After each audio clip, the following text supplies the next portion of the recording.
Hello, ladies and gentlemen. Welcome to this amazing, amazing event.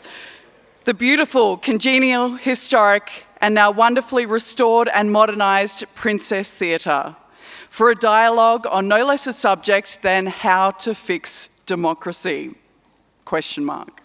One in a relatively new series of public discussions, but one in the great ongoing human discussion about how best to govern ourselves, common to all races and tribes. And it's a fantastic event and a sellout tonight, so welcome.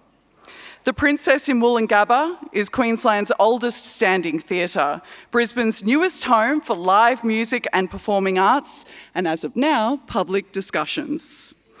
My name is Christy Johns. I'm a journalist. I've spent over 13 years in the media industry, don't hold it against me, including at 2SM Radio, Sky Racing, Channel 7 and Australian Online News, taking on a variety of different roles such as news director, executive producer, reporter and presenter, and not a lot of sleep. I grew up in Brisbane and spent the last 12 years in Sydney. It's good to be back in front of you all tonight, listening to the discussion around tonight's topic, how to fix democracy, at a time when we will continue to be bound by restrictions because of COVID and divided because of vaccines. What does democracy sound like for you? Some answers I've heard are jazz, or a jam session, or an orchestra with our bows moving together, or just a loud and exhausting mix of people talking over the top of one another, and if they get too noisy or angry, it's hard to sustain. Do you think democracy is broken or bruised and requires intervention? What is democracy? I think democracy is the system designed for our citizens to share their views constructively through the process of voting for the people that best represent their ideology and that of the community. As citizens, we want to make decisions in our own lives, and the only way to do that through democracy and the democratic system we have is to exercise our voices and vote for whom we believe will represent what is right. And if we don't agree with the choices of our leaders, we can express that through our vote. I wonder how decisions of leaders during the past 2 years have affected your life and how that will affect your next vote. I'm sure tonight's discussion will be an interesting one and stimulating, and how amazing in this neutral, inclusive platform brought to you by the Brisbane Dialogues, and another sold-out event proving that Brisbane is more than ready for this kind of discussion. I'm honoured to perform MC duties for you all tonight. Just some housekeeping before we start. Please put your mobile phones on silent if you haven't already. Fire exits are obvious. The toilets are downstairs on my right, and there's some upstairs as well. Feel free to move around as unobtrusively as possible throughout the event if you need to, and those at tables can keep ordering food and drinks via the QR code on tables, and that's it. For those new to the Brisbane Dialogues, it is Australia's first and so far only dedicated civil discourse organisation and an increasingly recognised corner of the public square. A wholly independent, neutral, intergenerational, not-for-profit, all-volunteer project to stimulate better discussions about big ideas. Not just civil ones, but enjoyable, enlightening, productive, accessible ones between people of very different perspectives. It conducts the Big Public Dialogue series, as well as monthly private discussion groups for volunteers and supporters called the First Tuesday Club, and is planning an annual secondary schools-based program starting in the new year called Dialogues at School. It also runs Queensland Talks, an online calendar of ideas-based talks and discussion events across southeast Queensland, a growing ecosystem of curious citizens, speakers and event organisers. While demonstrating what better discussions might look like at its own events, the Brisbane Dialogues' ultimate mission is to support other organisations, public and private, to hold better discussions, turning one-way talks and one-sided panels into genuine dialogues. The first stage is to collaborate with other organisations on big dialogues, as we see tonight in the collaboration with newDemocracy. Sydney-based newDemocracy is an independent, non-partisan research and development organisation which aims to discover, develop, demonstrate and promote complementary alternatives which will restore trust in public decision-making. We are very pleased to have them as collaborator for this event. And now some thank yous. On behalf of all present, I'd like to thank everyone who has helped make tonight happen, especially the staff of The Princess and newDemocracy and all the Brisbane Dialogues volunteers, all leading busy lives with some juggling paid employment, study, extracurricular activities and multiple volunteer roles. Exhausting to even think about. And of course, thank you all for coming along tonight. Without you, the big dialogues would not happen at all. It's great to see groups of secondary school students here tonight. A special thank you to the teachers who made a big effort to organise these at a very demanding time of the year. Other organisations who have contributed are showing on the screen, and a special thank you is due to our new major sponsor, Goa Billboards. You might have noticed messages from Queensland Talks, a side project of the Brisbane Dialogues, on Goa's large digital displays recently, and some of you may even responded to the poll which led to buying tickets to this event. This partnership has exciting potential to help strengthen the social fabric as we emerge from COVID, getting more people out and about to talks and discussion events away from small screens, engaging with new ideas and each other. The Brisbane Dialogues owe a huge debt of gratitude to the owners of the Tivoli and now the Princess Theatre, between which, unsurprisingly, there is a large overlap. Though they ask for nothing in return, their community-spirited, in-kind sponsorship and general support is crucial and deserves the widest acknowledgement.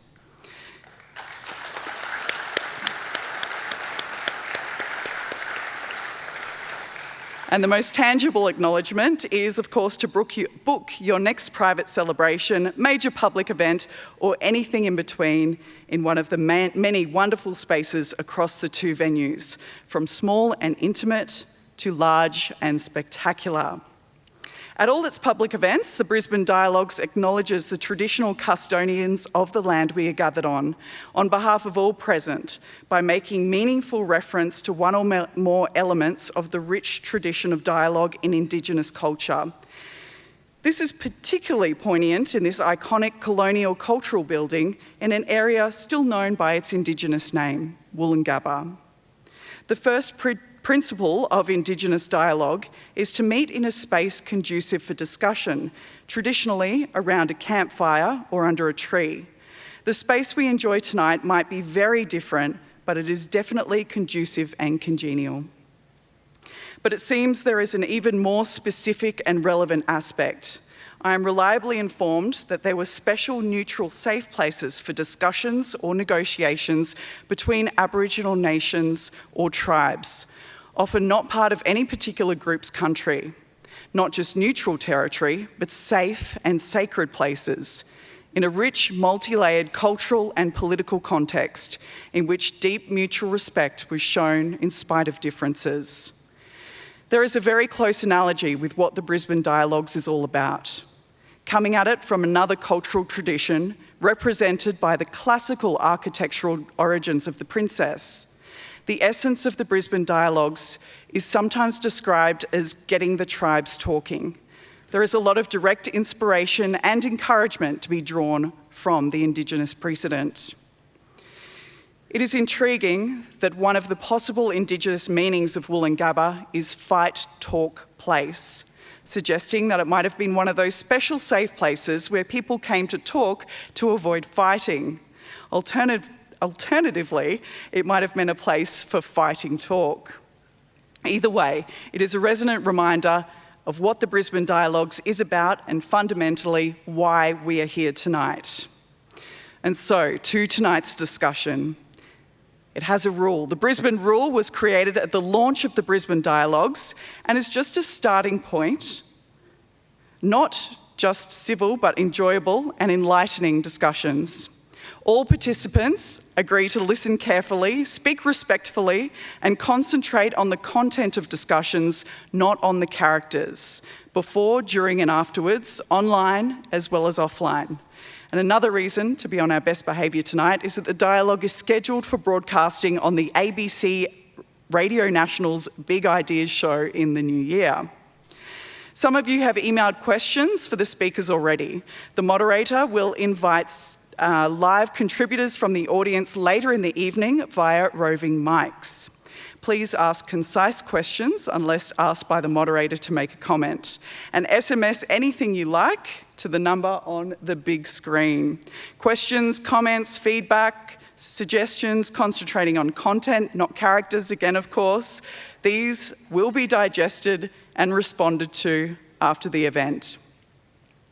Bear in mind that the discussion cannot possibly cover all the dimensions of the question before us, so please don't be disappointed if your key issues or interests are not addressed.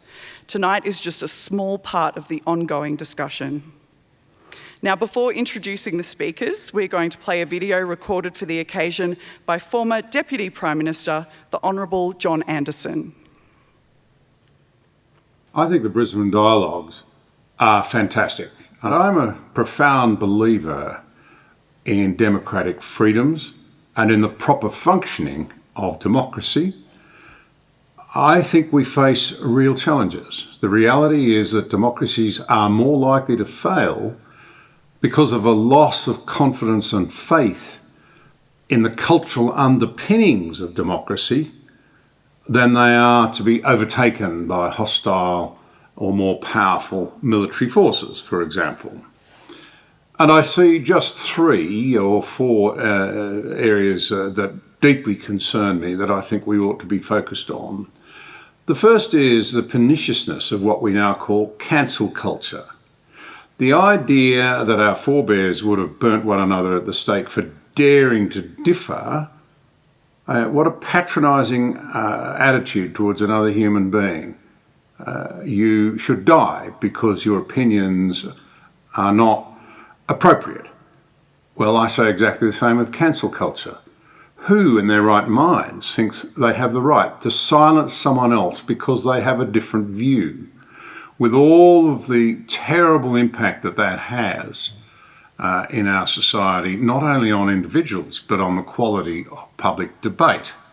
And indeed, not just the actual debates, but the ability for people to feel involved. We know from the research a horrifying number of young people feel, for example, that they can't express their political views at university. Another great problem is that we no longer seem to believe in evidence. As Jonathan Haidt points out in his book Coddling of the American Mind, we've encouraged young people to always trust their feelings. This is very unwise indeed. Data matters, facts matter, and it leads to another problem, which is the loss of the cumulative wisdom in our culture, the drawing on the wisdom of the ages, the deep insights that people who have struggled with the great issues confronting humanity, at its most basic, the question of good and evil. It's all airbrushed out, and we're told that we should trust our feelings even to the extent that we will determine our identity by who we feel we are rather than any objective analysis. And I think the third problem we have, which is closely related, is that we really have done a terribly effective job of closing off minds to the importance of a proper understanding of history. We actually seem to think it's appropriate to airbrush out. We see it with the anti-statue movement, tearing down of statues, a true discussion about what's happened in the past. And I was rather attracted to the idea put up by Matthew Paris that if in Oxford there was a strong desire to pull down the statue of Cecil Rhodes, the more appropriate course of action would have been to put up a statue of the King of the Zulus on the other side of the road and told the story of both properly, so we have an understanding of the greatness, but also the lowness in each person's lives, because as wise people down through the ages have always known, we need to value one another's humanity and debate their ideas and their feelings and discuss their questions rather than make them the issue. We really do need to learn again how to defend to the death the right of another person to speak, whether we agree with them or not. So, as one who believes profoundly, frankly, in the Australian experiment, we have everything to gain by promoting high-quality debate, by demonstrating that we can hear one another, by showing that if you work on the basis of dissecting the facts, coming to grips with reality, seriously having as our objective the continuation on of all that our forebears went through to try and give us so much, and to weld ourselves into a more cohesive and reassuring society for our young people, given the challenges they face, well, so much the better. So have a great time together, and I'm genuinely sorry not to be with you. Go well.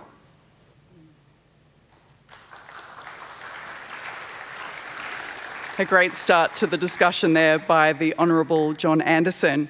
Well, it is high time to welcome our speakers to the stage. Please make them feel welcome. First, we've got our moderator, David Fagan, who is an author and communications professional, former editor-in-chief of Queensland newspapers. Welcome, David.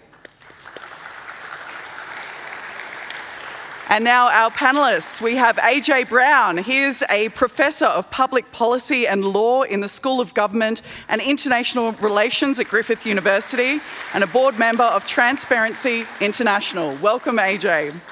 Julian Campbell, Queensland Labor's State Secretary, former lawyer and trade unionist. Welcome, Julian. Theodora Lesuke, strategist, tech MD, hands-on art supporter and aspiring candidate for the US Senate. Wow. Welcome, Theodora. And Alistair Stark, senior lecturer in the School of Political Science and International Studies at the University of Queensland. Deliberative democracy advocate. Welcome, Alistair. Got a few fans out there. Over to you, David. Well, good evening to all of you, and thank you, Christy, for the introduction and your preparation for tonight's discussion. And thank you in advance to all of you for your participation tonight. My name is David Fagan. I'm a journalist by training and still at heart, and I'm your moderator tonight. I've spent most of my working life trying to understand and navigate different points of view, and then finding ways to amplify them, hoping somewhere that might better inform decision making. This has been at the heart of my journalism, both as a reporter and finally as editor of the Courier Mail for more than a decade. Journalism done well is a truth business with a balance sheet of ideas and disclosure.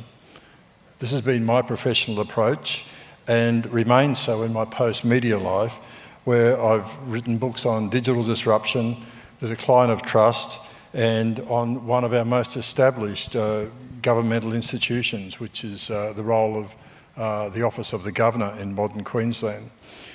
It's the approach I'll try to bring tonight, teasing out the thoughts of our panellists, occasionally intruding, getting answers to some of your questions, and trying to bring us to the goal of every editor, which is a succinct understanding of what's to be done. In this case, what's to be done about this precious institution we call democracy. Now to the panel. Each has agreed to succinctly introduce themselves and give us a flavour of how they have come to this discussion. And I might start with, please, with Theodora Lesuke. Thank you, David. I was going to talk about my beginnings because the reason I'm here is I started off in government in the United States working for a senator out of Arizona called John McCain. Back in DC, when we first started, it was politics as usual, working with the Democrats. It wasn't something that was, there was nothing between us, if you will. Since then, I've seen this divide happening, and coming through it as a tech entrepreneur now, I'm seeing a lot happening in the tech space that's making it clear that we're looking for new leaders, and they are coming through. So for me, I'm here to talk about what democracy looks like, what it can be, and the potential that we've got to make it something exceptional. Thank you. Well, we're at that end of the couch, so let's go to Al Stark. Good evening, everyone. I do hope my thick Australian accent doesn't get in the way this evening, so do bear with me. I'm a parliamentary scholar. I spent about 2 decades studying parliaments and parliamentary democracy during periods of crisis specifically, and about the last 10 years looking at an alternative to parliamentary democracy, which is deliberative democracy. And I guess my key message this evening is I believe that parliamentary democracy is fundamentally flawed. At its heart, there's a principle of exclusion. Sure, we're included every 3 to 4 years in elections, but in the intervening period, we're excluded. And that exclusion creates a lot of pathologies and a lot of problems. Most recently, the demagoguery we've seen with populists around the world who draw their oxygen from the exclusion which is intrinsic to parliamentary democracy. And I believe that we can fix it by increasing participation between elections, by encouraging forms of deliberation which include you and I in decision-making much more. And that's what I'm going to pitch to you this evening, albeit in a Glaswegian brogue. Thanks very much, Al. And before I ask Julian Campbell to introduce herself, I'll just remind you that there will be the opportunity for questions as the night goes on. You'll see on the screen behind me at different times a phone number where you can text comments or questions which we may get to tonight, but more likely may come back to after this event. But there'll be ample opportunity to ask some questions as we get into the evening. Julian Campbell, would you like to introduce yourself? Sure, thanks, David. I'm Julianne. I'm a lawyer by trade, but essentially I've spent my career working in the trade union movement, representing working people, but also as a policy advisor, particularly in social policy for governments. And at the moment, I have the very big privilege of being able to run political campaigns. So I think I come to the conversation from less of a theoretical perspective and more of a practical perspective. It means I get to watch the players, whether they be voters or political parties or groups in the community, and how they really interact with democracy. And I think that practical approach is important because when we talk about how things can work out in theory, it's also important that you can operationalise them on the ground and that they will also work in practice. So I guess that's how I come to the conversation.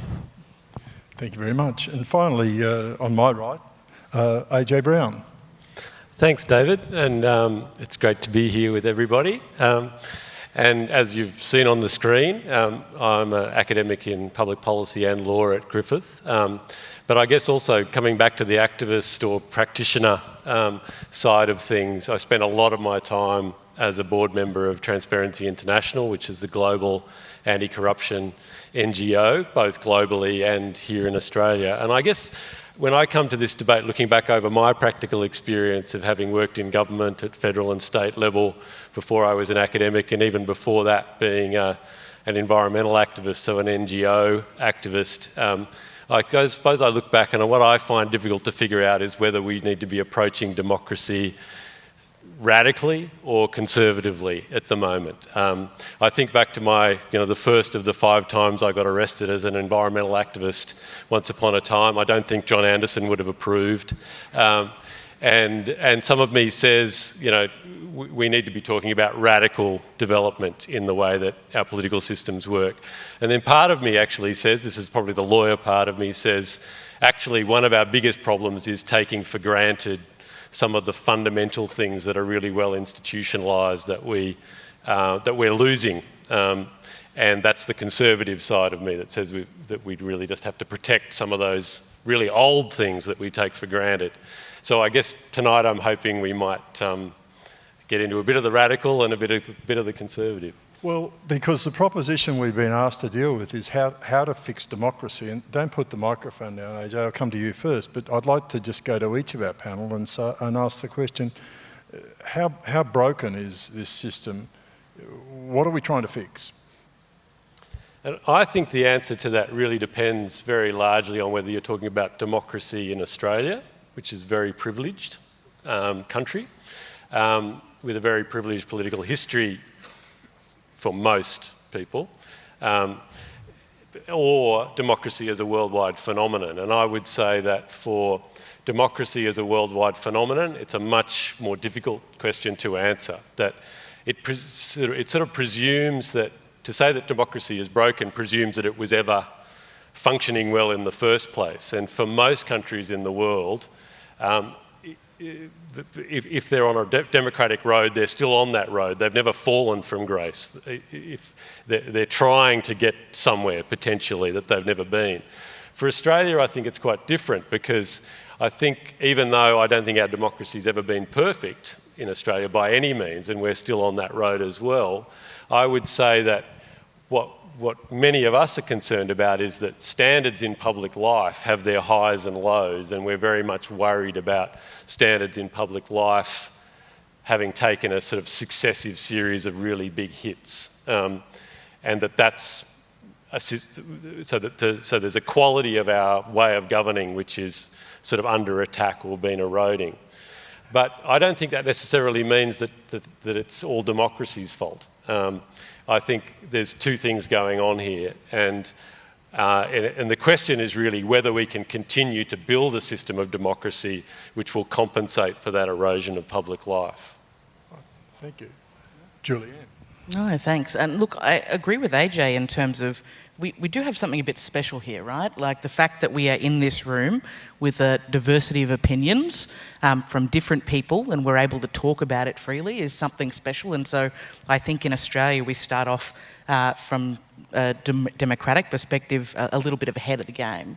I think that when you look at democracy, like everything else in society, is living and breathing. It has to change, it has to evolve, and particularly in an environment where you've got social media, different forms of communication, COVID-19 sort of changing the way that the world operates, you always have to make sure that you are looking at different ideas and getting better. But at its core, when we go down to base principles of what's important in democracy, I actually think it's two things. I think firstly, it's about participation, and I think secondly, it's about education. And when it comes to participation, ensuring that we broaden participation for everyone is a really important factor. At a federal level, even though we have compulsory voting, we still only have in the sort of low to mid-90s of turnout. At a state level, we have sort of in the high 80s, roughly, turnout. That means that there's a whole lot of people that can still participate, and removing barriers to that participation is really critical. Right now we have legislation in the federal parliament that will make it more difficult for people to vote, particularly people from some of the most vulnerable backgrounds in our society. And the second thing is education, and making sure that particularly in a system of compulsory voting, which I am very in favour of, we do need to make sure that we are giving people a strong understanding and continual education so that people don't get trapped by the demagogues that I think David has alluded to. And I think that if we're coming back to base principles, ensuring that we don't throw the baby out with the bathwater, but we ensure that those two things are always at the front of our minds is the critical thing. Al, participation, it sounds like this is your tune. Yeah, definitely. I mean, I'm not as self-congratulatory as the other panel members. I do think there's significant problems, but I agree with some of the solutions, and I agree with a twin-track approach that says we can fix a lot of the things that are wrong with the current system, make it more participatory, make it more inclusive, less exclusive, but there are other alternatives to the system which can be brought to bear, not wholesale political system replacement, which is, not feasible, and it's naive to think that could happen. But there's lots of good alternatives that can bring more citizen voice. So the fundamental problem for me with all parliamentary democracies is they exclude.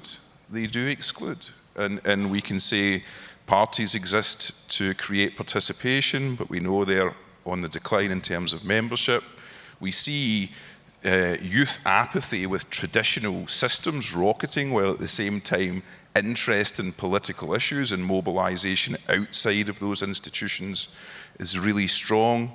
We see, people turning off. If anyone watched Prime Minister's questions today or any of the debates in our national parliament, I'm sure there was a few critical eyebrows raised. That kind of adversarial style of politics, I think, turns people off. And I genuinely believe that it's not radical to ask for more citizen participation to redress the distance between decision makers, politics, and policies and the people affected by them. I don't think it's hugely radical to invite that participation. Theodora, do you see signs of a broken system? I see the system as evolving. I think that we're in a stage where more voices are actually being heard, and those voices aren't being silenced by what we used to call experts. So what we think is cacophony is actually a real democracy taking shape. So you have new conservative voices coming from people who look like me, rather than from the staid old, what conservative usually looks like. And that scares some people. It makes them think, well, wait a minute here, are they going to take away from what we normally think as a democracy? But in reality, what we're doing is we're opening up the conversation and letting people who normally would have that same understanding be heard. So we live in a world that's just ripe with disruption. Everything we do is disrupted. Technology is part of the story. Our perspectives of what work is has been disrupted. Whether we'll have a job is disrupted. That will flow through to whether we have a home. Are we just sort of being a bit pompous in thinking that democracy should be exempt from this, that somehow it should just be able to continue with some of the sacred institutions that are part of it and outside of that disruption? Why don't we... I think personally that the current system struggles to adapt. It's intransigent. It's got a form of what I call institutional sclerosis. As the world changes rapidly outside of parliaments and parties and senates, there's an inward-looking focus and a socialisation through parties, through institutional procedure, that really limits the capacity inside the system, not outside the system, inside the system, to really adapt and change and keep pace with momentous change that's going on. I feel that we constantly talk about adaptation, being nimble, resilience, and then we look at this kind of anachronistic system that struggles to keep pace. And I genuinely think that people look at politics as a bit of an oddity now. If we were to behave in the way our politicians were on this stage, we would be booed. If we were to behave the way politicians behave in our houses, we would be divorced. We would be sacked. There's a behaviour there that doesn't keep pace, and our children have completely different norms and values. And in 10 years' time, that'll be even more accentuated. And I feel like internally it struggles to adapt. And I think there's some really positive indicators of that, and I mean negative indicators of what you're talking about in the Australian institutional landscape. Having said Australia is in a relatively privileged position in terms of the quality of our democracy, if you certainly look at what's happened to the federal parliament since Brittany Higgins made her disclosures about her sexual assault in parliament, if you look at the way in which the culture and the mechanisms of our institutions, our core institutions of democracy work, they are way out of whack with the way that we expect any other institutions or powerful people in the country, even the media to some degree, to actually be prepared to accept checks and balances and be subject to all the normal rules of behaviour and organisational culture that the rest of the country has become accustomed to. Right down to something as simple as creating a safe workplace for women or any vulnerable people at a federal level. And state parliaments are not necessarily immune from that either, as we've seen in anywhere where you lift the lid, really. So that's just one indicator, I think, of the fact that there's something wrong that I would say is a sign of things that are broken. And I guess extrapolating from that, and this gets back to what I was saying originally about standards of integrity and public life having taken a dive, throughout the rest of society, all of us as employees or as industry or as any kind of institution, I think now fully accept the idea that we're part of a system of checks and balances where nobody is supreme or nobody should be completely supreme or above the law. But parliaments and parliamentarians have grown up in a system where the presumption of parliamentary sovereignty as opposed to popular sovereignty, parliamentary sovereignty, does actually make parliamentarians believe that because they make the law, they are actually above, that popular accountability is enough and that they don't have to be accountable to anybody else. And I think that culture of being immune, of self-regulation and being immune from the regulation of others is something that doesn't exist in any other sort of industry or sector or institution. Even the judiciary know that they're accountable in ways that many parliamentarians, I think, don't, other than the idea that they've got to front up in 3 years at another election. So Julian, a lot of what we see as the public of democracy at work is what we see in question time, and it's a robust behaviour there. Now, you have the pleasure and the privilege of dealing with a lot of politicians. How different do you see their behaviour outside of that environment to what we actually see on the news? Yeah, I think in terms of, question time, it's robust debate, right? It's what people are looking for, and certainly our parliamentary system is not as robust as some of our other democratic friends, particularly across the pond. I think that at its core, politicians become politicians because they want to serve their communities. I can't think of anyone who doesn't, and I think I can see Claire Moore at the front there, but in terms of that, really, that's why politicians get into it. Most of them have a community background, a passion to get, to deliver change. I think that the interesting thing that we're talking about here, and the real sort of question on your, to sort of bring you back to your point around disruption. I mean, COVID-19 is probably the biggest disruption that anyone has seen across the globe in a very long time. And it sort of got me thinking about electoral systems and the fact that all electoral systems have this, have two core objectives. One is representation, which is what you're talking about, and the second is stability. And those two things, when taken to their extremes, don't work either way, right? You need a balance between them.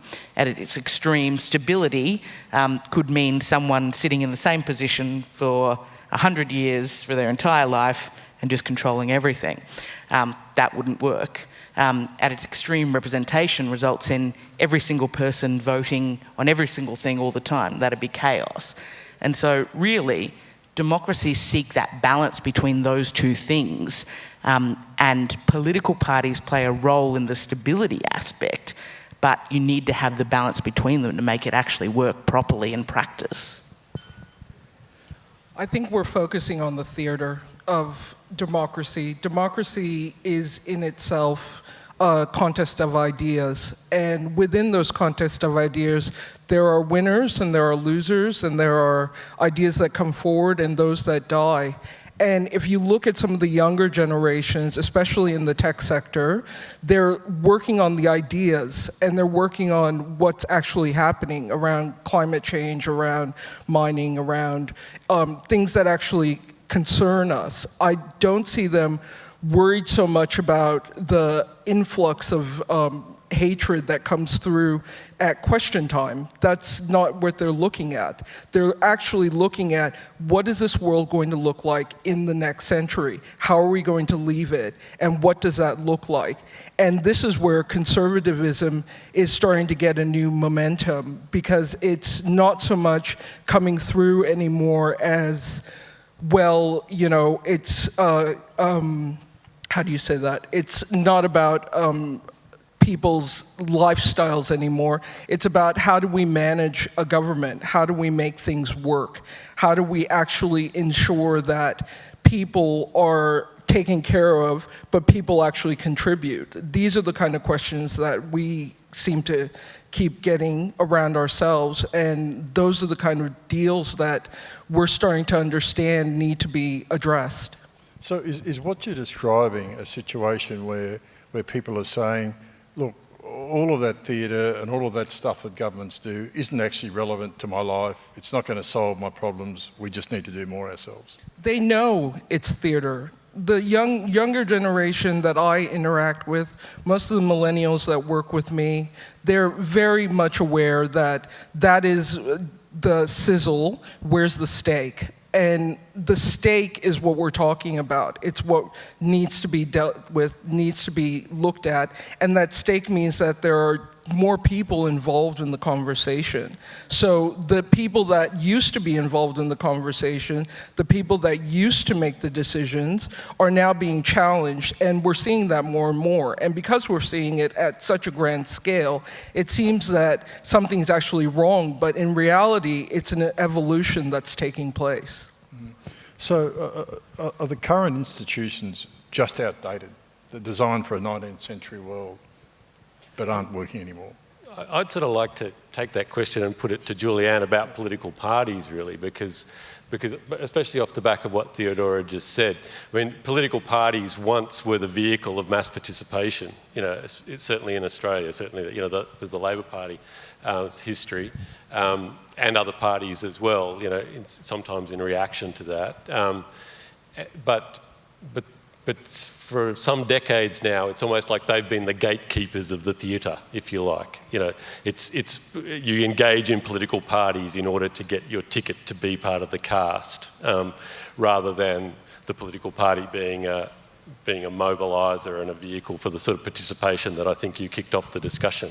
So I'm really interested to probe you deeper on, can we ever bring political parties back to being that sort of mobiliser of participation, or are they going to have to evolve or be replaced by some new organism? And none of us will quote you on your answer to this.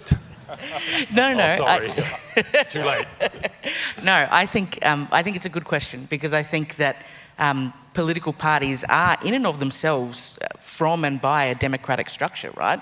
Political parties internally have a democratic structure. A theatre of...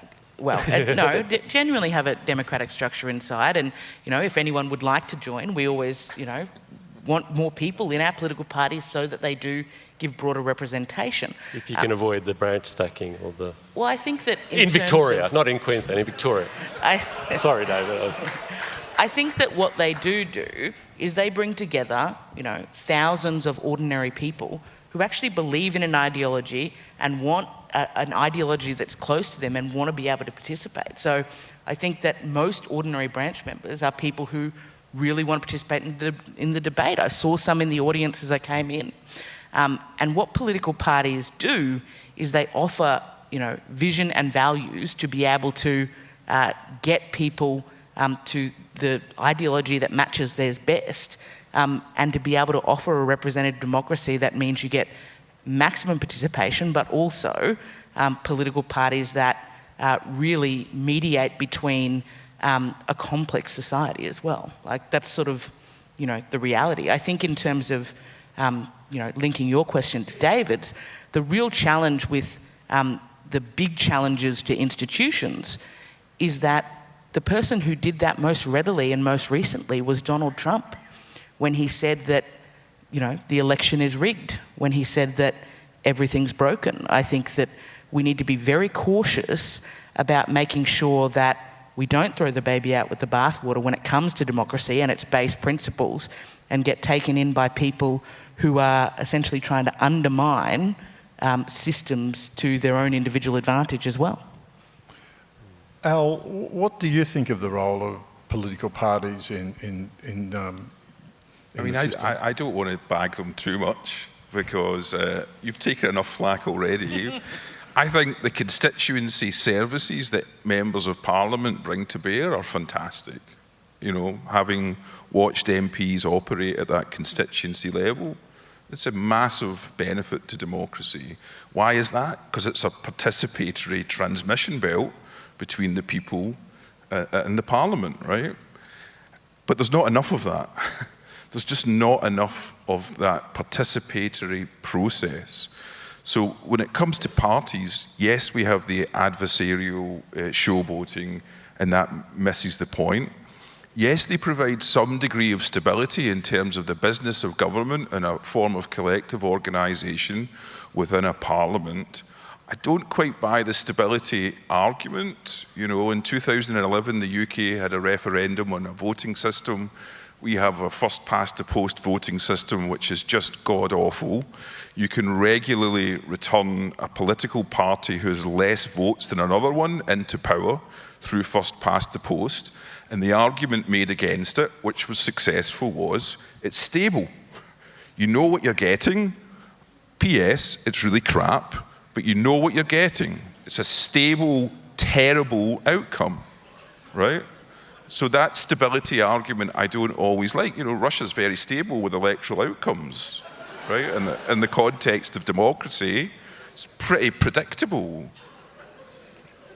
So the problem of the adversarialism, but really Theodore has touched on the main issue. Where is the stake? I don't think, it's not just parties, I don't think the institutions that we have in parliamentary democracy know what the stake is.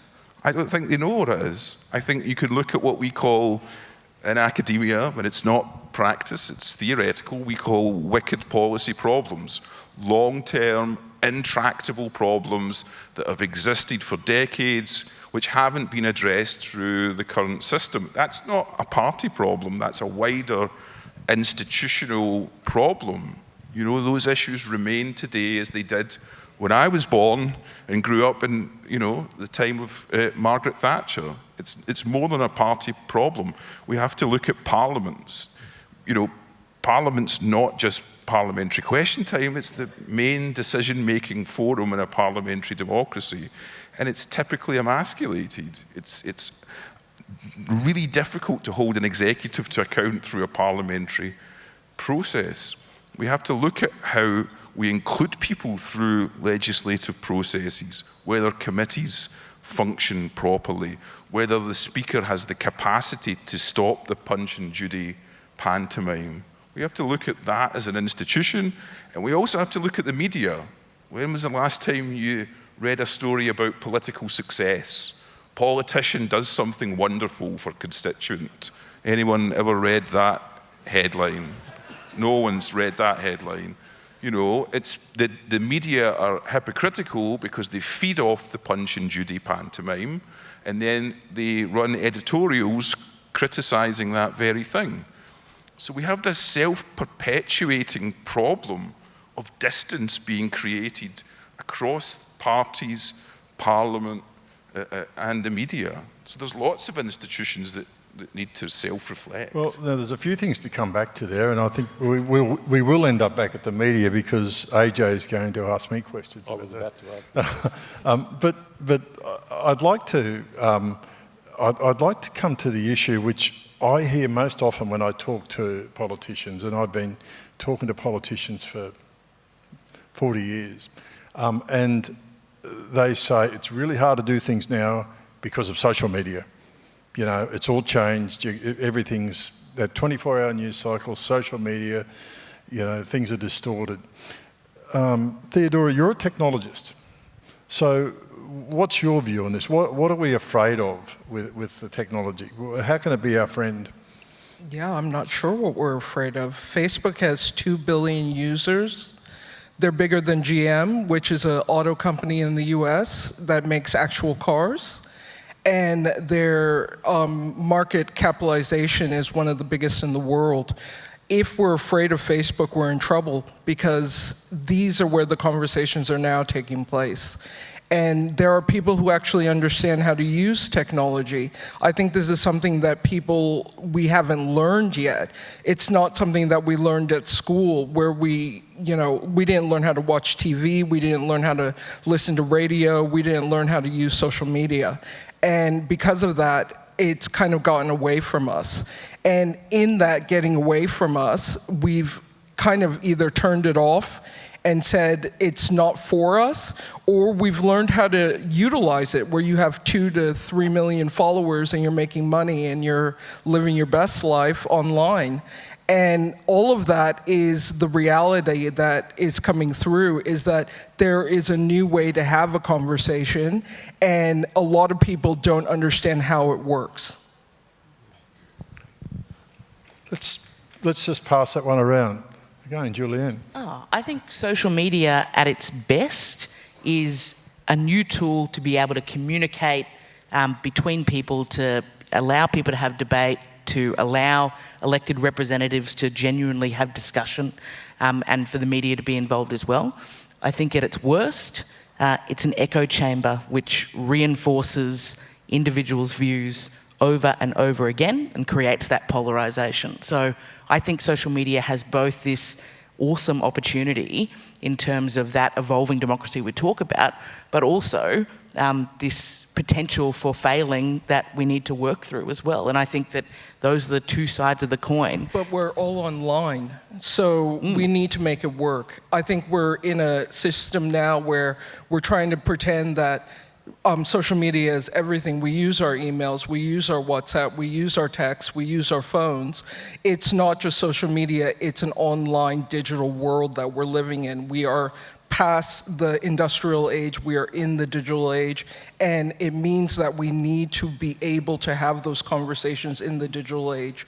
And I think that's exactly right? I think that it's something that we should be using that way, and we need to learn how to use it that way, rather than have it be a self-enforcing thing that just, essentially tells you what you think over and over again. And that's the real sort of dichotomy of social media, and I would love it to be able to be used the way that you describe. I think the other thing is that we should recognise that we're not doing very well yet at managing that world and understanding and navigating that world. Some people might be doing well, both financially and also in terms of their ability to manage and survive in it. I mean, this is where the conservative in me comes out. I'm a Luddite. I can remember years ago somebody asking me to answer a quiz, what do you think is overrated? And I said Twitter, Facebook, and excessive over-communication. And that was before things really took off. And so how wrong was I? But I'm not on Facebook. I'm probably the last person in the world who isn't on Facebook. And I guess it's because for a whole range of reasons, it's not because I disagree that it's not an online world. It's that the rules of the game I don't necessarily understand and I don't particularly like. And so I'll communicate in all sorts of ways that cut me off from everybody. But I guess my point is that we haven't got a broad enough sort of social consensus and policy consensus and regulatory consensus about how this world can really work in a way where all the benefits really seriously outweigh the potential harms and the risks and the alienations and the et ceteras, and including the disruption to what was not a perfect traditional media, but at least was an accepted consensus of, however flawed, of authoritative voices that everybody was referring to, which then gave a basis for a more common understanding of what the issues were and what the questions were. Flawed and limited as that might have been, at least it was collective and cohesive. And the cacophony that you referred to, Theodora, I don't have a problem with the cacophony, but I have a problem with the difficulty of then weighing through it all to sort out, well, what is any kind of accepted version of truth? I don't believe in one version of truth, unlike I'm disagreeing with John Anderson a lot. But there's got to be enough sense of a shared truth to be cohesive in a society, and then you've got the problem of different societies being globally on such, and sections of society being on such completely different levels in the playing field. So I see that as actually being, one of our biggest problems is coming around to that. But if I can just finish by saying what's really interesting is that even institutions like Facebook and the other big social media giants, for all their reputation of being hungry for power and influence and not wanting to play by rules, here in Australia at least, they're the ones who are asking for truth in political advertising regulation. They're saying, no, government, it's your job. On behalf of society, regulate us and all media. And because that's what governments are for, on behalf of citizens. So that then is a sort of a reinforcement, I guess, of this disproportionate amount of power and this unwillingness on the part of legislators to actually recognise what their role is. So I think all of that disruption is sort of contributing massively to this sort of big moment of uncertainty that we've got about where the whole system is going. Now, I'll see your Luddite position and raise it. I think in about 1996, I commented to someone in the newsroom, it was in the Australian where I was working at the time, that I thought the internet would probably go the way of the CB radio. That was 25 years ago. But so how long do you think it's going to take us as a society, as people who are involved in whether it's political discourse or media, to actually say, okay, we're on top of this now? Well, I'll beat you all. I'm still using tape recordings. I expect to get the VHS recording of this evening, and I have a drawer full of audio tapes and a mini disc at home as well.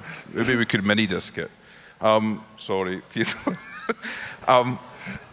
See, my serious point about technology is that it's wonderful, and even a Luddite like myself uses online platforms to connect people to in ways which allow them to debate and facilitate participation. So if I can do it, anyone can do it. The danger is, when we think about, let's think about this evening. Okay, we're having a dialogue just now. Say you were asked to vote favourite presenter out of the four of us.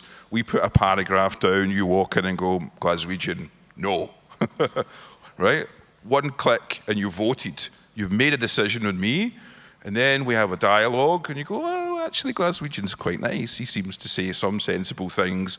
And then we have a conversation, you participate, and then you vote. That's much more meaningful to me. So the idea of having, for example, a text message referendum, as they did in Mongolia for resource extraction, literally text yes to allow resource extraction through mining companies, text yes or no. That idea of a disembodied vote done through a form of media that allows an instantaneous like, don't like choice, that's highly problematic. And we see it increasingly, a turn towards the instant decision through technology as a good in itself. And I think I agree that we need a bit more in terms of hard yards, proper discussion, proper deliberation alongside the technology. So it's not a magic bullet for me by any means. It has to be synthesized with good dialogue. Well, you make a good point in that knowledge is information now, wisdom is power. So, everyone can get knowledge now. It's no longer the realm of the expert. But we still have to use it in a way that makes sense. And that is something that we're learning. But the young generation is doing. They're actually doing it. And I think we're going to be a little bit surprised when they come up with the newest thing that ends up being the car to our horse. and they take over and make it something that really works. Can I follow up on your question, David, though, to Theodora, because I'm hoping she might have the answer, which was the how long is it going to take for us to sort of, till we sort of stabilise to the extent that we want to stabilise in our ability to navigate and regulate this whole landscape? I think we need a generation to die. That's the reality. Which generation? Anyone want to put up their hands? Yeah. Just took a dark turn, didn't it? Yeah, well, it's the reality. There are a lot of old ways of thinking that need to go, and there's a lot of new ways of thinking that are starting to green shoot up, and they will become the next way of thinking. We just need that to be the next generation, and it's happening. And I know a lot of people think that it's a broken system, it's a horrible system, things aren't working, but there are so many people who are making it work within the system. Well, I don't agree with anti-vaxxers, so I'm not sure how that works. Now, but we will go out for some questions in a moment. Yeah. Al, you just wanted to make a comment there. Just a very brief comment. And I ran an experiment recently where we ran focus group, citizen jury type face-to-face deliberation at the same time as online deliberations. Okay.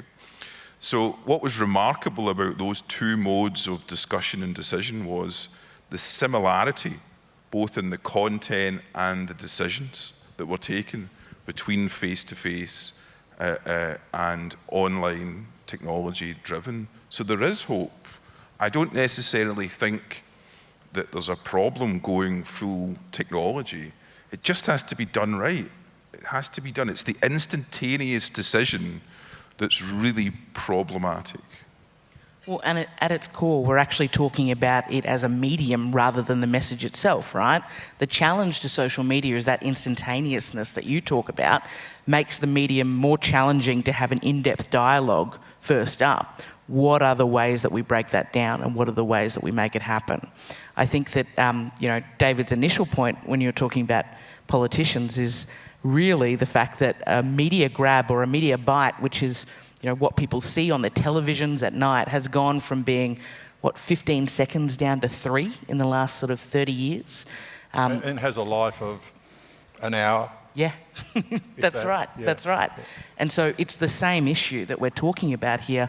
The medium creates challenges that we need to address as a society, which goes to AJ's point. So we hear survey, and this is for you, Julian, but to everyone. We hear survey after survey recording a decline in confidence in political systems, in democracy, in politicians themselves. How much of a concern is this for the actual political practitioners? Yeah, no, I think that the fact that there is a lot of, as you say, information out there, the fact that there is sort of, certainly more access to people than there's ever been before is actually a strength, certainly of democracy. I was talking to David about this before he came on, and there's always been sort of a healthy skepticism about democracy, right? I think it was Socrates who said that, basically that he had some real concerns about this democracy thing in the Greeks, and he used the example of a sweet shop owner. I actually think it was sweet and meats, but I don't think that really translates into modern. I don't know if there are any sweet and meat stores anymore, but essentially a sweet shop owner. Woolworths. Yeah, correct. Yeah. Well, yes. Woolworths, or a sweet shop owner, and a doctor. And he sort of said, well, look, imagine that those two people are candidates, and the sweet shop owner says, well, I will give you sweets, and I will give you these great things, and that doctor will just tell you, no, you can't do that, or here you have to take these pills. And I think that in terms of, his analogy, his fear was always that when there is a lack of education and when there is that lack of understanding in those institutions, that the whole system is susceptible to the sweet shop owner rather than the doctor.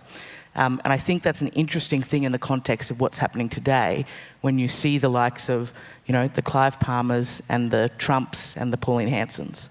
And how do you make sure that we have the systems and the processes in place to elect more doctors than sweet shop owners? I mean, David, I would say that certainly some of those political actors feed that sense of distrust amongst most people. The Clive Palmers, for example, do. But what I find interesting is that when I talk to quite a lot of parliamentarians and politicians about the indexes of trust and confidence and whatever, and it goes back to, I think, Julianne's original point as well. The bulk of parliamentarians that I've ever dealt with are in it for the right reasons.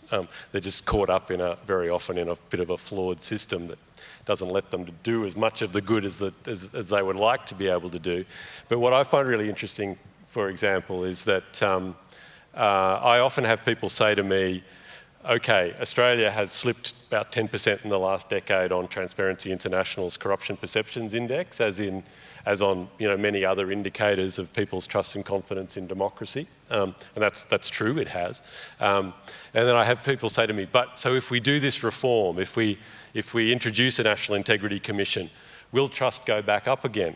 And we've got empirical evidence to suggest that it will, actually, that if people are confident that even if they believe there is corruption or that politics is rigged or whatever, people sort of expect that at a base level. But if they actually see people making an effort to deal with a problem, then their trust will go back up. Partly because it means they can worry about it less now as a citizen, because that other people are actually worrying about it and trying to do something about it. So I find that quite heartening that, in fact, I know quite a lot of politicians do look at those indexes and those measures and are trying to do things, reform the political system, whether it's political donations or a National Integrity Commission, in order to actually bolster and improve trust. Some politicians don't care at all, but a lot do, and I think that's reassuring. But I think when it comes to looking at what's happened with trust and confidence in Australia and in many countries, the way in which trust in government, not necessarily in democracy, but trust in government went up in the early stages of the pandemic, when governments actually changed their behaviour very enormously, provided a lot of information, knew that they could only operate with the cooperation of the whole community, brought people into their confidence a lot more, revealed where their sources of advice were coming from, and people wanted to hope. People wanted to trust because they realised we all realised we were in a tight spot, and trust actually went up. Now it's falling apart again, especially because of the dissension and the argumentation over the right responses. The federal-state blame game and is probably the biggest driver of it at the moment going into the federal election. But nevertheless, it shows some of the indicators of what will actually make trust and confidence in our system go back up again. So I think there's some really big lessons in that, which we can then feed into that question of, well, how do we want democracy to operate in the long term? And we can look back to 2020 at a bad time to say, actually, there were some things we did then which actually made trust go up. So how do we actually replicate those and make them permanent? I think it's at those times when the politicians are, as you say, delivering information which is valuable to people, it's helpful to people, and there's really not a lot of dispute around it. But our system's not built for that, is it?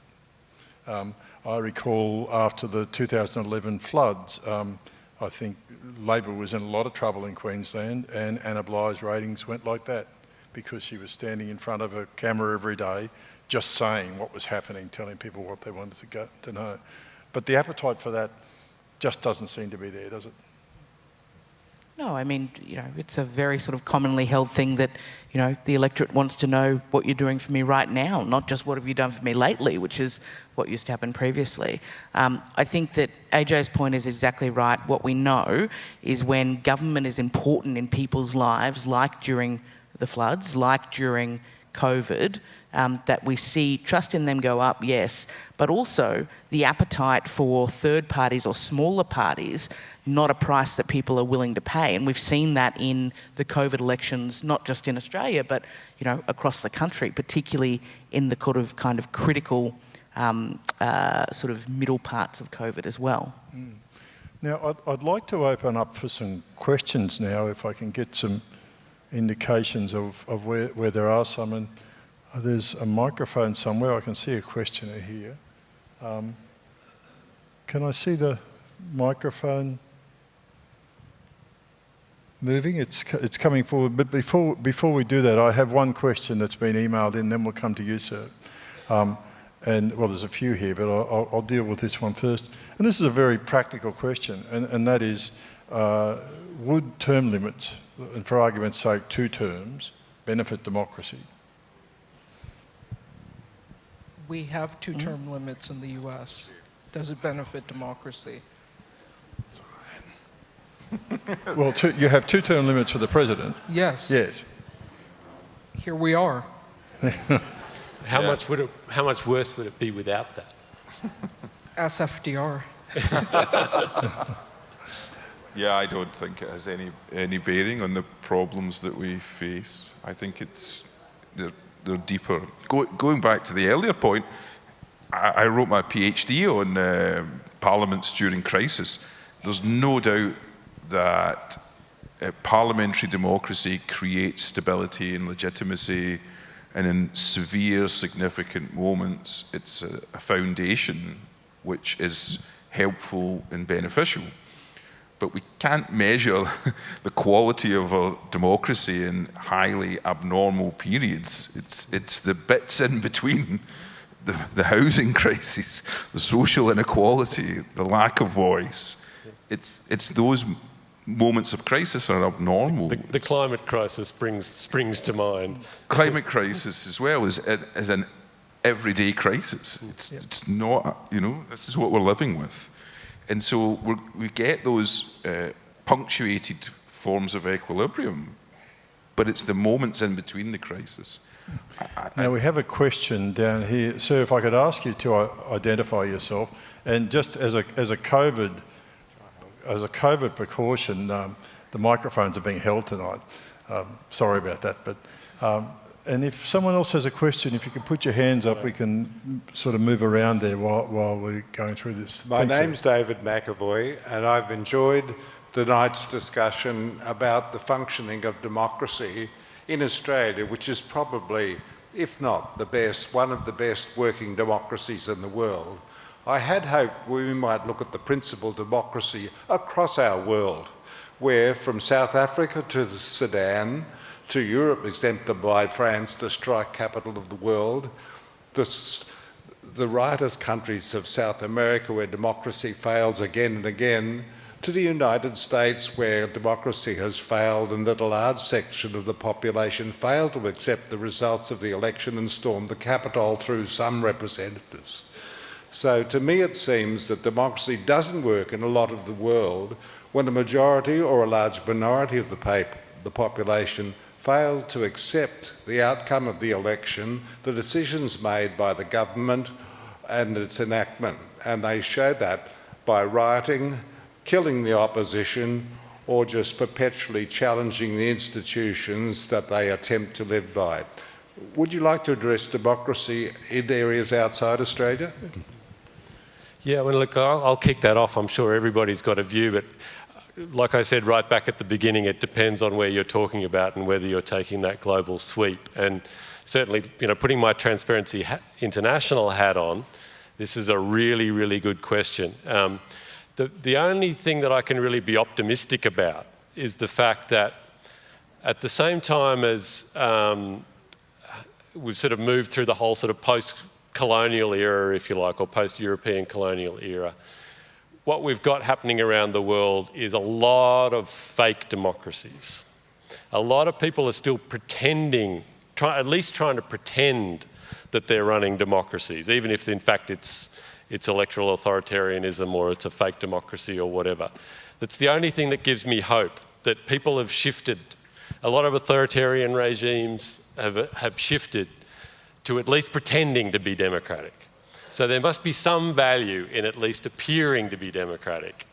And I suppose that's the thing that gives me some hope that maybe if we can continue to reinvent democracy, that we're still on a trajectory towards where we'll be able to capture more of the benefits of it as a long-term trajectory. And I think that humanity is on a very, very long-term trajectory.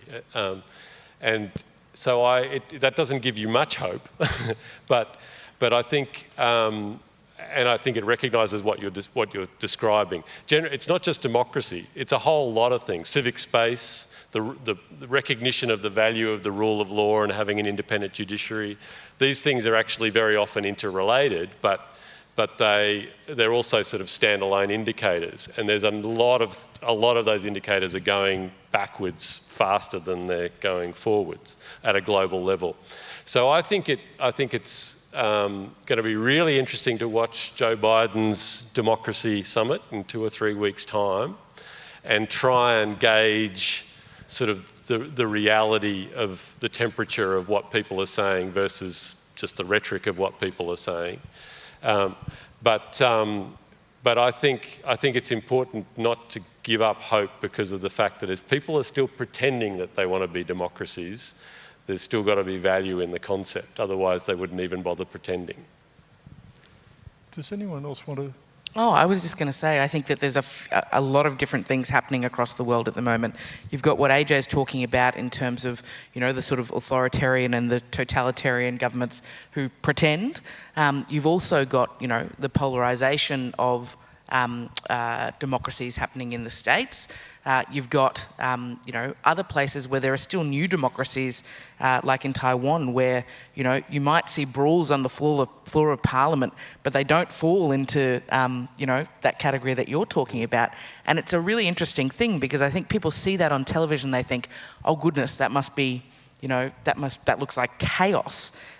Well, I'd take chaos over a fake democracy any day of the week. So how do we make sure that that those things don't get misrepresented when people are trying to form democracy? I think at its core, it's about making sure that there's a culture towards democracy, and that's something that you can't let go of easily because there are lots of places in the world where they don't even have that. It's something we can take for granted. You want to go? Well, I tend to say that, Joe Biden is president in the United States. We have moved on. Process is one thing, but outcomes are another. If you look at Macron, if you look at the leaders of this day, most of them are center-left.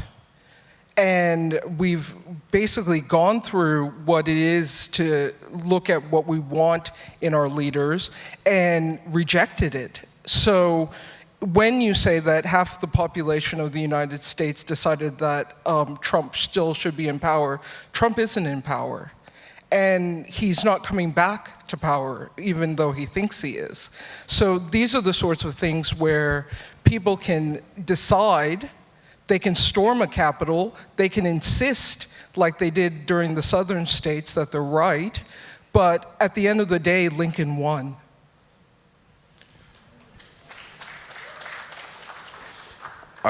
Yeah, I would turn the question on its head a little bit, and I think go back to the point I made earlier, that it is easy, if we're trying to begin with diagnosing the problems that we have in, I guess, what we call advanced industrial nations, it's easy to look around the world and spot fragile states, conflict-ridden states, highly problematic states in terms of corruption, and pat ourselves on the back. But that diagnosis doesn't lead us to change what we have just now. So let's turn it in our head and say, well, let's not look at South Sudan, let's look at other advanced industrialised nations and see if they do things better. And then I can be unashamedly Scottish and say, well, let's look at the Scottish Parliament, right? Created recently. The Scottish Parliament has a series of principles that are inscribed in the bricks and mortar of its Parliament. Equal opportunities, gender opportunities, participation and openness, power sharing with people, and executive accountability. These are principles that are etched into the building itself because it was created recently. If you take those principles and you apply them to the Parliament of Australia, I wouldn't come away with a self-congratulatory response. I would say we have a toxic, masculine culture in our Parliament here. I would say that the politics that we see in there is depressing, to say the least. I would say we have an executive that's not well held to account by our Parliament, and I think the idea that it's open and participatory, I mean, just watch parliamentary proceedings today. It's just not there. So I think it's dangerous to begin the diagnosis by saying, we're all right, because we're not all right. We're not all right. There's plenty of examples of areas and places in the world where we can take inspiration to do better. Now, so Julian, you're getting a second go at this one. Toxic masculine culture. What do you say about that? What's to be done about that? I mean, I think I certainly agree with you in terms of we can always be better. The point that we make about the fact that democracies are living and breathing and need to get better, that's, of course, something we need to do. I think in terms of political parties, I mean, can I tell you that people like me didn't used to get to be State Secretary of the Labor Party here in Queensland, right? You know, I come from a Australian Chinese background. I'm the first woman to be State Secretary of the Labor Party here in Queensland. And I think that that means that there is movement in our parties, but there has to be more to do and there has to be more to go. I was thinking about this actually on the way in, and when I was a little girl, there was a book that sat up on the shelf in my house. And I promise you this is relevant.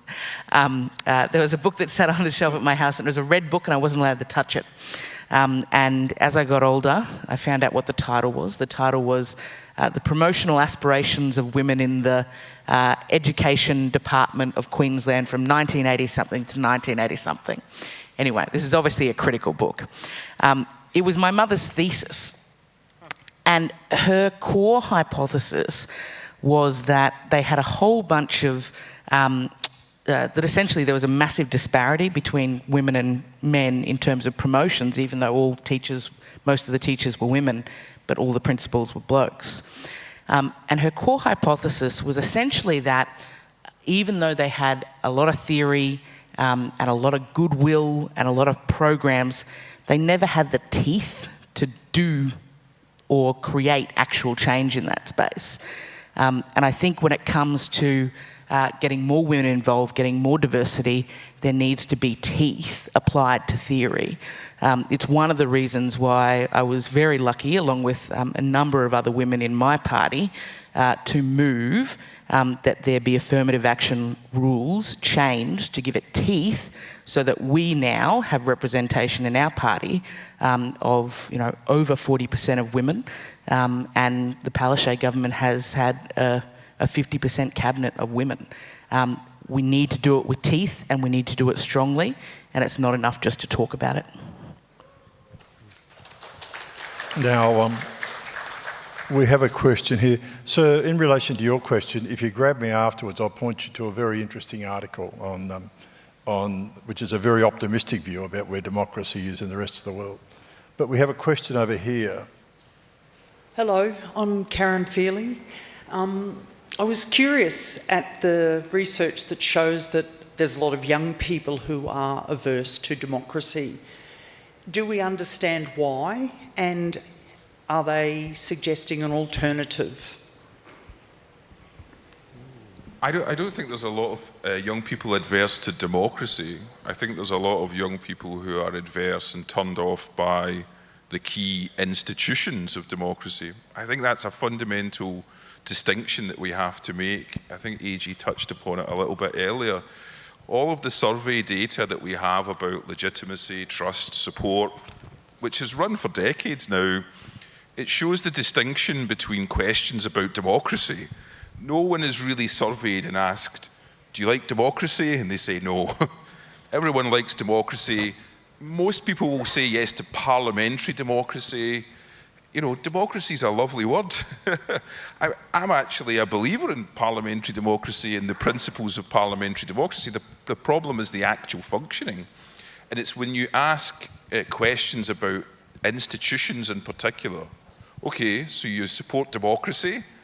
Do you enjoy your parliament? Nope. Do you like the government? Nope. Do you support party X, Y, or Z? No.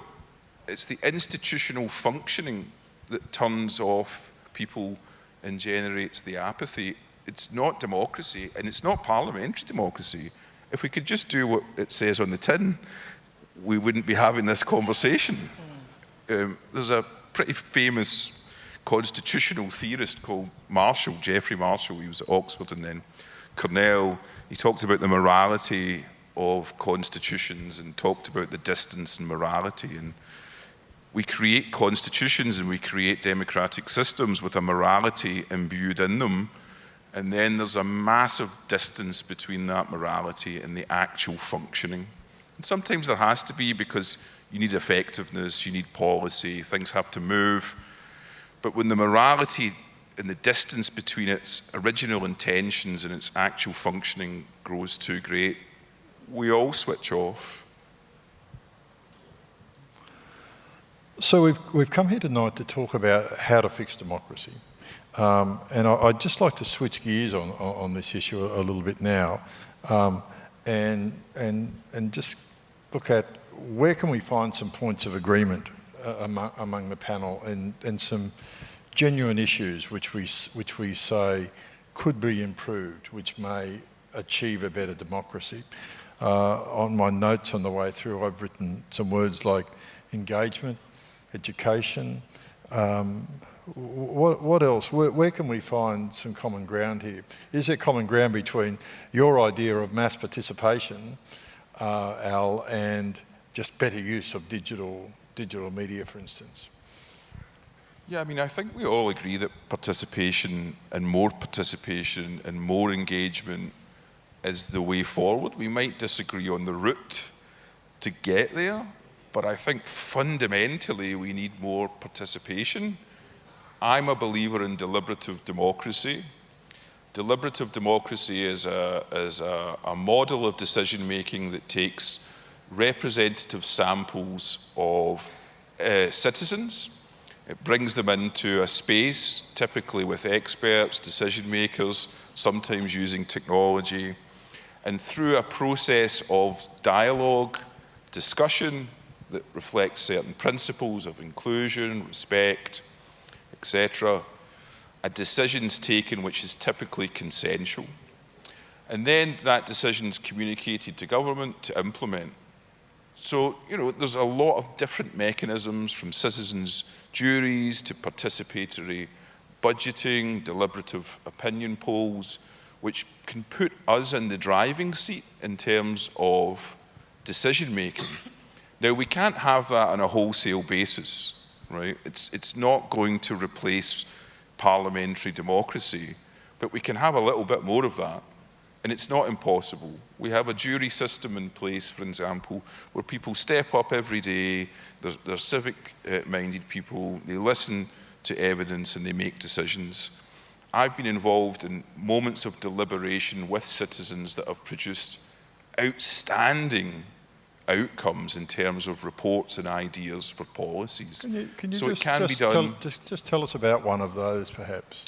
Yeah, sure. I mean, there's lots of good examples. So recently, a good one was in Canberra. Really nice because it was expert-driven. It was on compulsory third-party insurance, of all things. So a citizen jury forms. So a jury is usually 30 to 50 people. They're given a question to deliberate on. Should the government do X, Y, or Z? And then they take witness evidence from experts, from government decision makers, even from ministers, just as a parliamentary committee might do. And after a few days of deliberation and discussion, the citizens themselves write a report. So Canberra, compulsory third-party insurance is one really good example. So Initially, the deliberations create the objective for policy. So what should this policy area pursue on a broad level? What's the aims of policy? What should it look like? And that's a report, and it's delivered to government. Government then goes away, looks at the report, speaks to the actuaries, speaks to the experts, comes back to the jury with 4 models of insurance. The jury again takes questions, deliberates, discusses, and then chooses one of the models. And that model is now implemented in legislation in Canberra.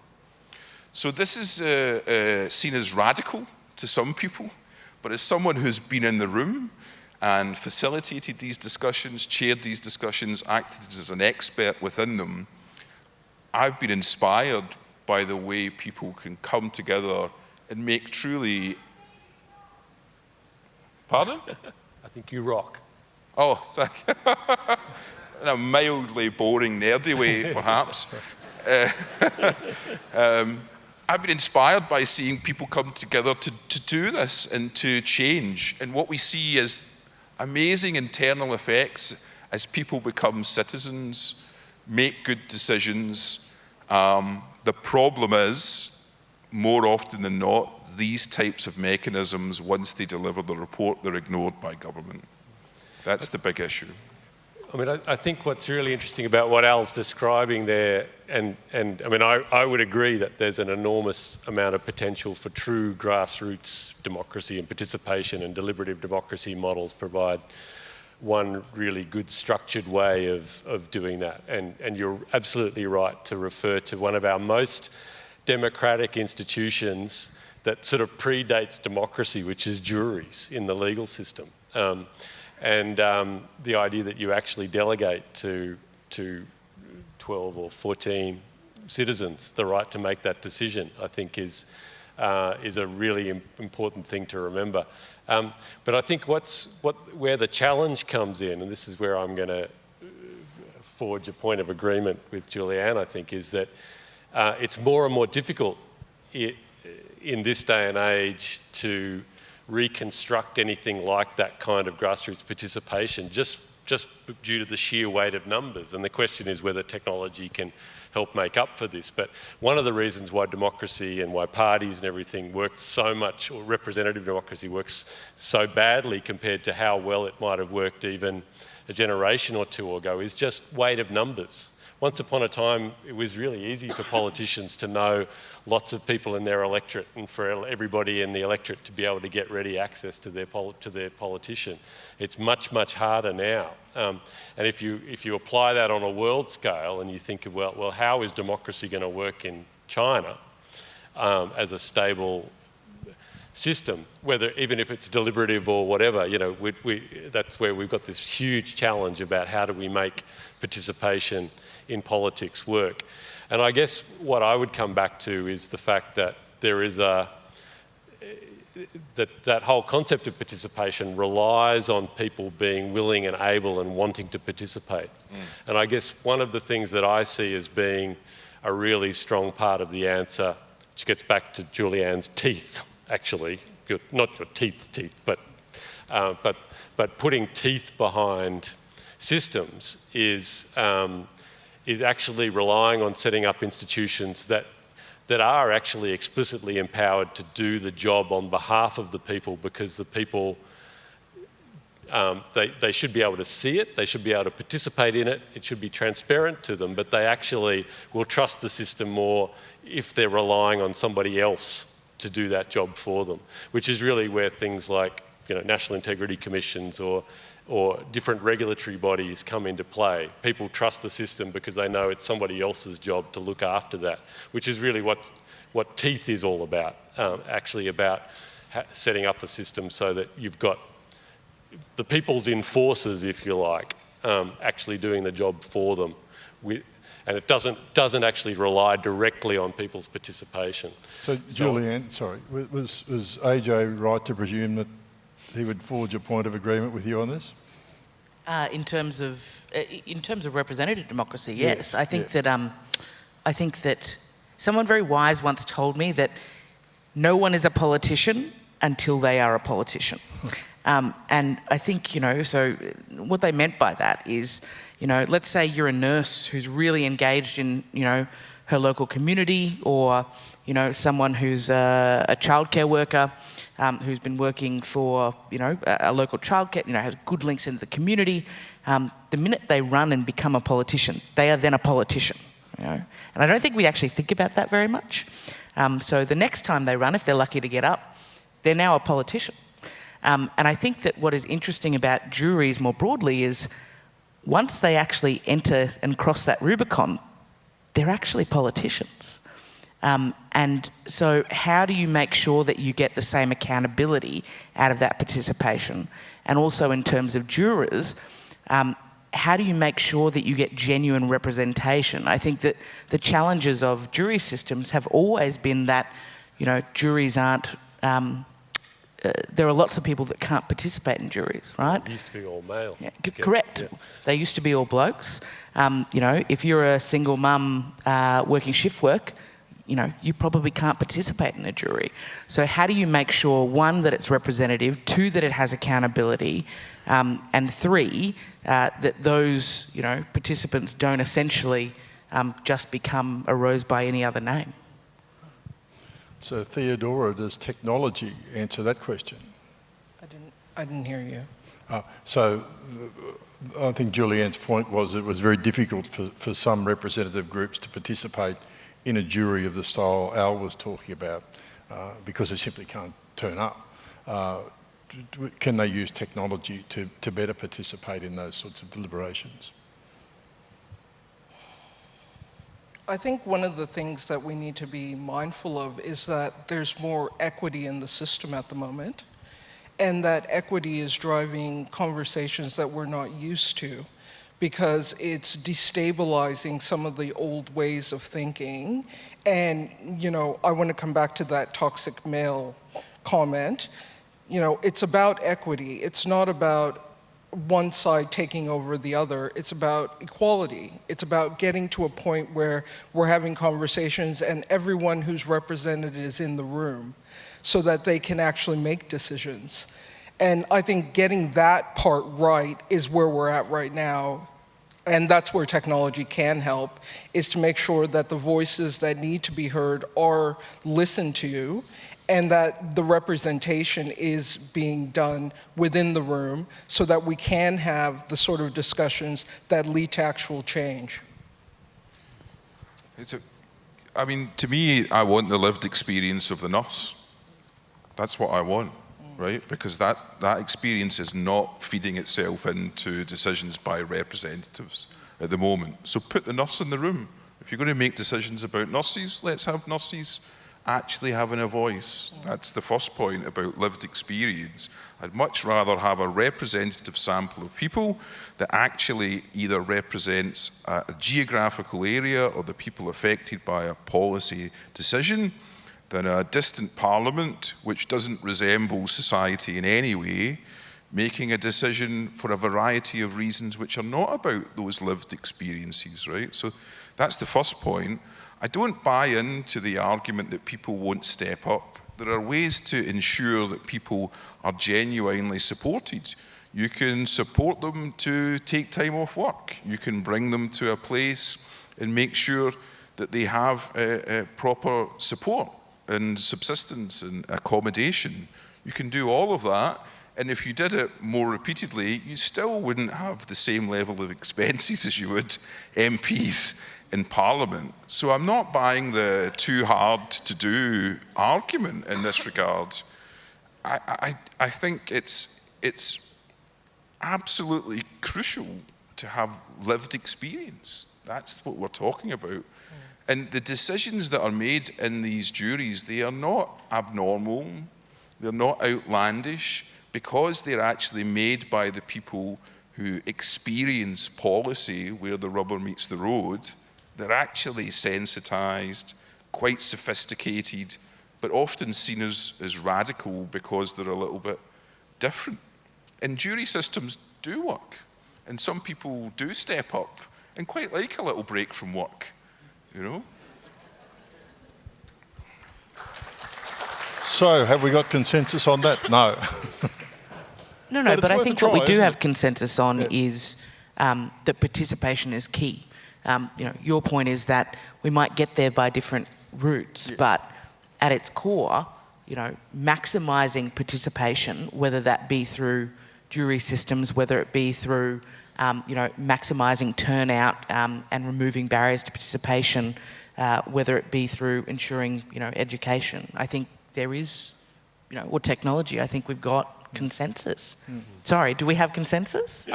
I think we have consensus in participation. I don't think we should become over-fascinated with the citizens' jury model. If you take one of AJ's concerns, which is corruption, you can look to forms of participatory budgeting. So 1989, Brazil, Porto Alegre, the corruption at the municipal level was so significant, Workers' Party was voted in, and they opened up the budget of the municipal government to the people of the city. So that's a whole city participating in policy decisions and budget line decisions through deliberative mechanisms. And if you think that's outlandish, look at Geraldton in WA. They did exactly the same, opened up their infrastructure and their operations budget to citizens affected by decisions who made the decisions about where money should be spent. So in Porto Alegre, since 1989, the citizens have been taking decisions about the municipal budget, okay? So that's a city-level decision-making process driven by citizens doing the business of government. It's not, let's work out how to put the bins out at local government level. It's, hard administrative yards on budgets done by citizens who had enough of corruption. And we don't have to be fixated on one type of model, but my pitch is that we can do this kind of thing. Now, we can say, as we do with political party decline, we have busy lives, we have lots of demands, and that's fine. I'm not talking about wholesale change. I'm talking about, big issues, complicated issues, issues that need lived experience within it, or issues that we really, really care about on a wholesale basis. Why not open them up? I think that citizens can make equally, if not better, decisions than elected representatives. So is the essential prerequisite for this, though, to have better education and better understanding of what citizenship involves? So in deliberative mechanisms, you can train people to be good deliberators, good decision makers in a matter of hours. So a citizens' jury takes typically 3 weekends, and by that third weekend, those people are debating and discussing at a high level. So it doesn't take a lot to get people up and running. But as a baseline, I'm often confronted with the argument that we need more expertise, that parliamentarians might do a better job of decision making. And I don't think that's the case.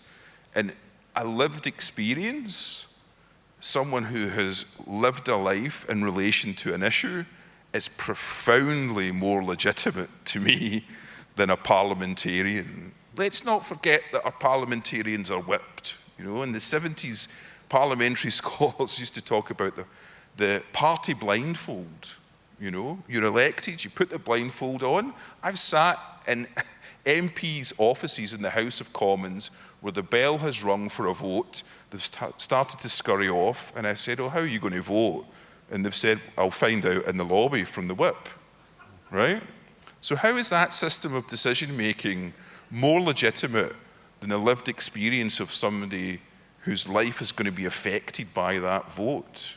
It's a fallacy to say that a political professional is more legitimate in that context. I would agree with you that lived experience is more important at this stage, but what we do with that lived experience is very much the conversation that we need to have. How many of us are going to run for politics? How many of us are going to put our hands up and say, enough is enough, we want change, and be part of the solution and run?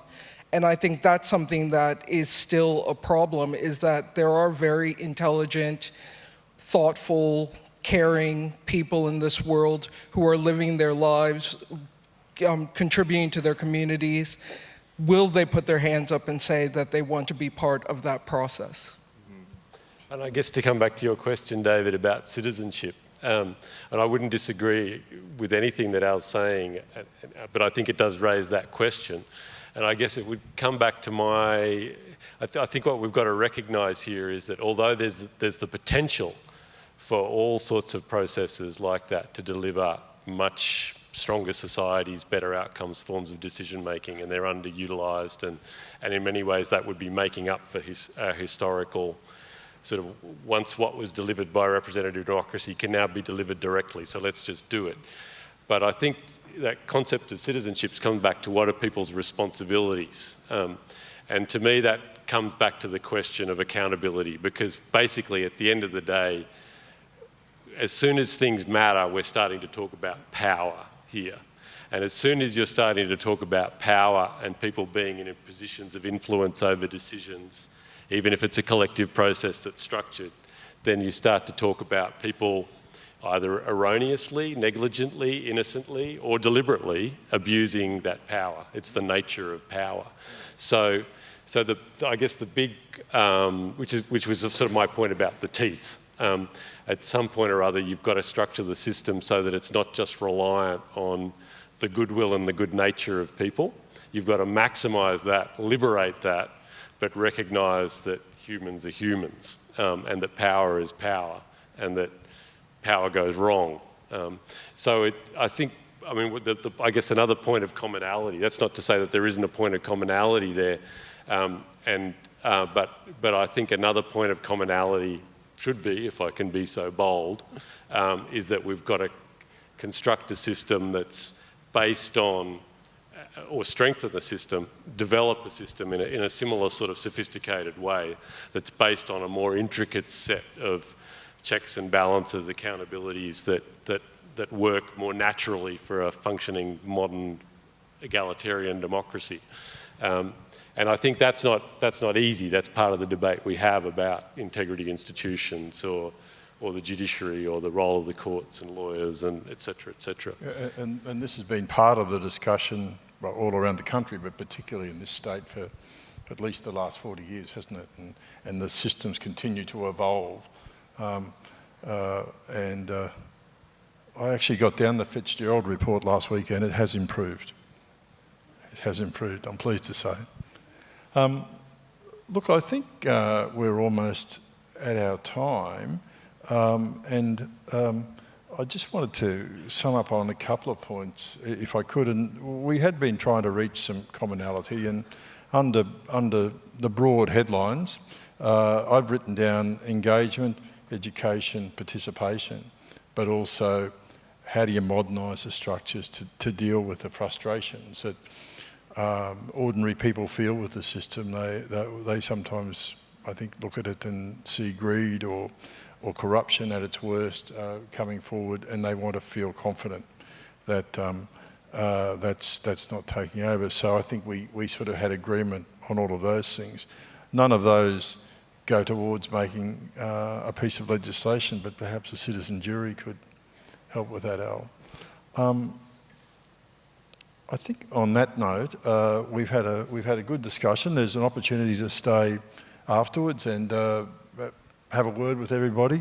Sir, I promised you the name of an article you might find interesting on some optimistic views of democracy around the world. On that note, I'd like to wrap up and say thank you to our panellists tonight. And if you could give them a round of applause, please. Al Stark.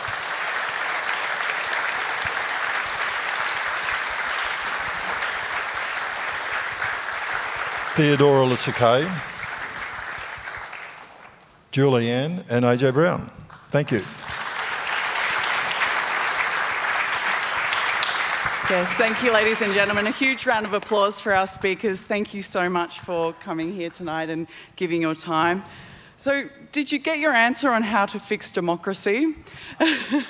I get the idea that it doesn't seem broken, but perhaps needs some reforms, and maybe, as Theodora said, maybe a generation needs to die. Let's hope not. Or do you have more questions? Like, where is the stake? Now, Julianne pointed out participation is a big barrier for democracy to overcome, that there is more access to people, though, which is a strength in democracy. Social media has an awesome opportunity to evolve democracy, but also has a potential for failure. She said we need systems that help us elect more doctors rather than sweet shop owners, and that looking at other places in the world, we can take our democratic system here for granted. AJ Brown questioned politicians' integrity quite a lot and questioned whether they are really accountable for their actions. They make the law, but do they think they're above the law? He said people's trust for politicians and our democratic system has slipped. He knows politicians are trying to bolster trust. He knows some politicians who are trying to bolster trust in the system and push for reform to stamp out corruption. So to fix democracy, we have to fix trust and reinvent democracy. Now, Al said people like and support the democratic system, but don't like its actual functioning, don't like our parliament or politicians. Sometimes democracy struggles to keep pace, and that politics is becoming an oddity, and disembodied votes through technology can become highly problematic. He said we have a toxic masculine culture in politics, and it's depressing to say the least. He also said we need to take inspiration from Scotland and to become better. Theodora says there are people making democracy work. More voices are being heard than ever before, and the voices aren't being silenced by experts. We're hearing new conservative voices by new people, but that is actually scaring some people. There's a new way for people to have conversations through Facebook, but many don't know how to use it. She said, democracy is a contest of ideas, some that live and some that die. So thank you so much for your time. All of these speakers have given their time in the middle of their busy lives with many responsibilities, including, in Julianne's case, the minor matter of a national election campaign on her plate, but all speakers have gone above and beyond in various ways to take part in tonight. Al Stark patiently and generously stood by, then stood in for Ian Walker, CEO of newDemocracy, who also contributed from afar. Theodora somehow squeezed this in on top of running a young tech business, typically all-consuming, and her numerous other roles. AJ is always busy with multiple government-related projects and campaigns on top of his normal academic work. And David has put in a huge effort on top of his full-time work portfolio and deserves our special gratitude for stepping up and doing a great job in the vital role of moderator for tonight.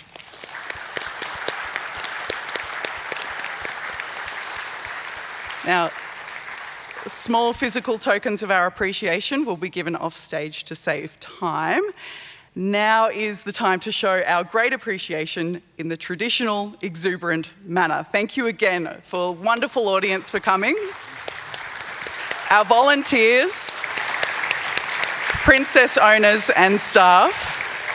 Now, don't forget to check out Dialogues at School, multiple mini big dialogues staged by schools on a single topic. For example, what is wrong with TikTok?